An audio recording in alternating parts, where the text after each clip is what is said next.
زہر کے سوداگر جن پر 88 افراد کو انٹرنیٹ کے ذریعے زہر دینے کا الزام ہے۔ برطانیہ کی نیشنل کرائم ایجنسی کے مطابق ایک کینیڈین شہری سے زہر ملنے کے بعد 88 لوگ ہلاک ہوئے۔ نیشنل کرائم ایجنسی کا کہنا ہے کہ وہ اس کی تصدیق نہیں کر سکتے کہ ان اموات کا بیچے گئے کیمیکل کے ساتھ براہ راست تعلق ہے، لیکن وہ ممکنہ جرم کی تحقیقات کر رہے ہیں۔ برطانوی پولیس نے بیچنے والے کا پتہ لگانے کے لیے پورے ملک کے کئی سو گھروں کا دورہ کیا ہے۔ کینتھ لا کو مئی میں کینیڈا میں خودکشی میں سہولت دینے کے الزام میں گرفتار کیا گیا تھا۔ 57 سال کے کینتھ لا کے بارے میں یہ مانا جاتا ہے کہ وہ اپنی ویب سائٹ پر خودکشی سے متعلق آلات و سامان بیچتے تھے۔ انہوں نے 40 سے زیادہ ملکوں کے صارفین کو زہریلے کیمیکل بیچے۔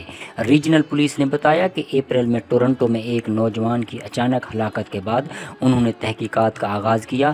کینتھ لا کی گرفتاری کے بعد برطانیہ کی پولیس پورے ملک میں ان لوگوں تک رسائی حاصل کر رہی ہے جنہوں نے اس کیمیکل کا آرڈر دیا۔ نیشنل کرائم ایجنسی کے مطابق برطانیہ میں 232 ایسے لوگوں کی نشاندہی کی گئی ہے جنہوں نے 2 سال کے عرصے میں کینتھ لا سے خریداری کی۔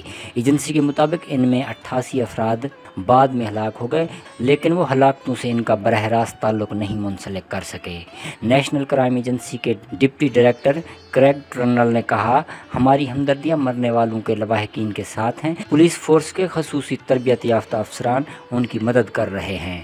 کراؤن پراسیکیوشن سروس کی مشاورت سے نیشنل کرائم ایجنسی نے برطانیہ میں ہونے والے ممکنہ جرائم کی تحقیقات کا فیصلہ کیا ہے۔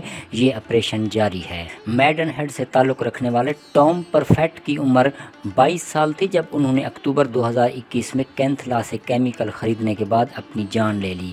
ان کے والد ڈیوڈ پرفیکٹ کی نظر میں پولیس ان کے بیٹے کی خودکشی کو روکنے میں ناکام ہوئی اور وہ پولیس پر برہم ہیں۔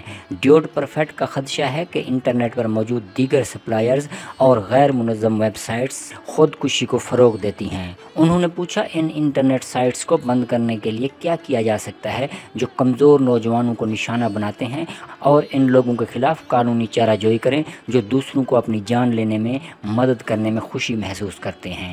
کینتھ لا اس وقت حراست میں ہیں اور اس مہینے ان کی عدالت میں پیشی ہوگی۔ ملکی قانون کے مطابق کسی شخص کو خودکشی کے لیے مشورہ دینے یا مدد کرنے کے نتیجے میں 14 سال قید کی سزا ہو سکتی ہے۔